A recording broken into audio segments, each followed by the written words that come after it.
1995年，令韩国人永生难忘的一年。这起发生于1995年前的昌丰百货倒塌事件，如果说921大地震是台湾民众心中永远的痛的话，对于韩国人来说，这起事件对韩国人的影响，绝对也是一起沉痛而难以磨灭的回忆。欢迎来到不听不可，大家好，我是不可。1995年6月29日傍晚5点52分，那时正值汉城的下班高峰期，也就是现今的首尔。一栋位于高级住宅区瑞草区的三丰百货，当时有1000多名顾客正在百货公司购物与用餐。然而，这些无辜的人们却不知道下一秒即将迎来浩劫。接下来传来巨大的爆裂声，这栋硕大的建筑物突然在短短的20秒内瞬间倒塌。这场灾难最后造成502人死亡，937人受伤，财产损失高达2700亿韩元。事件也引发全球的注目。事件后，检方根据调查后，发现这场事故的主因是因三丰百货经营者将原本大楼的住宅建筑执照私自变更设计为商业用途，两者承载的系数不同。业者除了没有补强大楼结构外，还将原为4楼结构私下加盖成为5层楼，5楼原本是溜冰场，又改成餐厅，楼地板追加保温层，又增加了负重。顶楼空放了3台45吨空调水冷式外机，也破坏了屋顶的稳定性，这让4楼结构超载原有设计极限4倍。种种原因都是造成这场悲剧的主因。详细的情形不可我就不再赘述了，有兴趣的观众可以去网络上找其他参考资料哦。不可今天是要来分享几则因为这起事件后续所流传出来的相关灵异传闻给各位听听。接下来就开始今天的故事哦。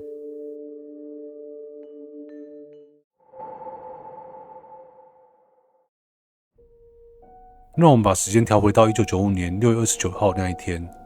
那天有一对母女去到三丰百货广场的玩具部，刚到商场的时候，小孩子非常开心。但奇怪的是，没多久，小孩就吵着要走。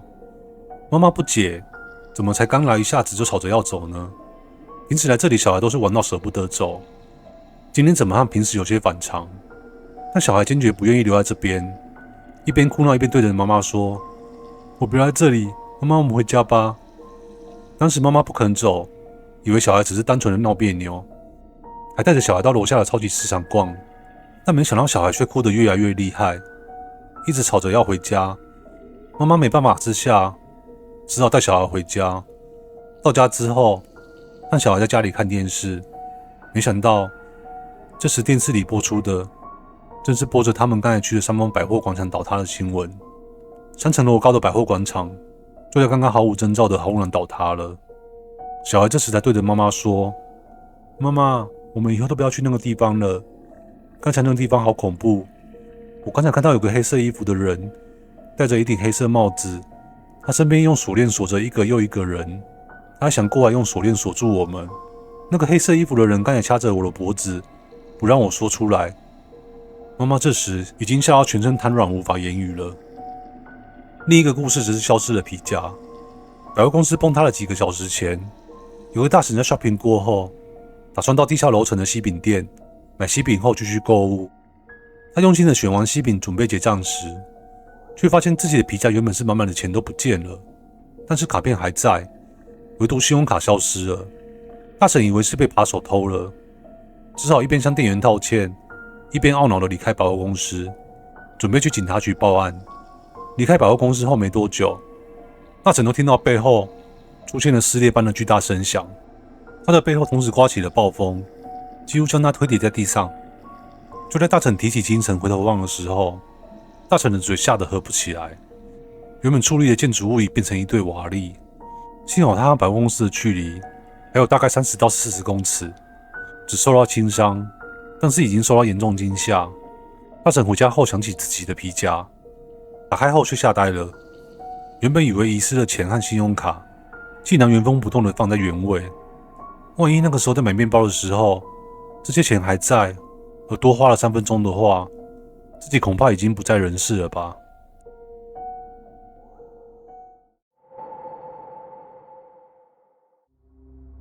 A 小姐在三丰百货公司倒塌的那一天，计划与家人先去三丰百货逛街买衣服。并和即将下班的父亲约在三丰百货的餐厅吃晚餐。A 小姐住在瑞草区庞普洞的美道公寓，距离三丰百货公司非常近，因此决定走路。然而，就在他们三人要过马路的时候，突然被一辆计程车挡在面前。虽然街上到处都是车，但是在这之前完全没看到半台计程车的，也没有人招手叫计程车，所以也没人和计程车司机目光交汇。但是有计程车司机们违规开车的情况，所以 A 小姐打算等行人信号灯转为绿色，过了马路让计程车司机再找其他客人。但是信号灯变成绿色之后，计程车却到对向车道挡住过马路的行人，让他们搭车。一般来说，如果计程车挡住要过马路的人的话，不是吓到就是会生气吧？但是很奇怪，他们三人就这样聊着要在三丰百货公司买什么的话题，迷迷糊糊无意识地上了那辆计程车。在车上，三人决定要先到南部高速客运总站盘的 Galleria 百货公司地下楼层买牛仔裤。这家百货公司离三丰百货十分近，所以没多久便到了。A 小姐伸手递上车钱，那司机一直也没有回头，只是反手收了，便随便地抛在驾驶座旁的座椅上。就在他们下车要回头关门的时候，此时却发觉计程车不知道什么时候不见了。因为计程车的款式很老旧，搭车的时候关门还明显听到很大的声响，可是此刻他连引擎声都没听见，这次好像就已经凭空消失了。一进入 Galleria 百货公司之后， A 小姐便发觉员工们都聚集在一起讨论着什么。后来才在家电区看到电视里播着三丰百货公司倒塌的新闻，那是他们踏进这家百货公司没几分钟后发生的事，也就是说，是那辆神秘的计程车救了他们。如果按照原计划的话，后果不堪设想。另外 A 小姐的父亲原本应该要照着约定到达崩塌前的三丰百货公司，但是公司突然有电话来，是通无声电话。挂掉后，父亲都听到广播里百货倒塌的新闻快报，但是无法与家人联系上，焦急到不得了。所幸最后一家人都平安无事，但是打电话给 A 小姐父亲的究竟是谁呢？三丰百货现址已经变成一栋现代的公寓大楼，名字叫 Arco Vista。虽然事隔多年，但据这栋公寓的居民说，经常在地下停车场瞥见诡异的事情，比如停车场那些慢慢开、小心车辆等标语，会在行驶过程的瞬间变成百货公司大拍卖的 Sale 折扣看板。后来他们才知道，这栋大楼的地下一楼原来就是当年三丰百货大特卖的专属楼层。另外，有个大叔某天下班时，在停车场看见一群人，大概20人左右吧，每个人都提着相同的3个圆形条纹的购物纸袋，争先恐后的往停车场的尽头推挤着，像是要赶去某个地方。然而再细看他们的脸色，都是面如土灰，带着惶恐的神情。大叔不明什么，也有些不寒而栗的感觉，于是后续再也没有去理会。赶紧回家后，把刚才地下停车场发生的事告诉妻子。妻子听完后惊呼：“那是三丰百货公司的商标啊！那些人不是正在逃命吧？”地下停车场到现在仍不时有人说会听见女人或小孩的哭声或悲鸣声，像是“哎呦，我好痛苦，救命啊！妈妈真的好痛，快搬走石头啦！”这些听着让人心酸的言语。最后，在崩塌的三丰百货公司旁的地下铁站，名叫瑞草站。相传午夜时停留在瑞草站2号线的话，有时会遇见一位大婶带着5岁的小女孩搭车。大婶烫着卷发，穿着90年代风格的衣服，并且化着复古的妆。她的一只手上拿着旧三丰百货公司的购物纸袋。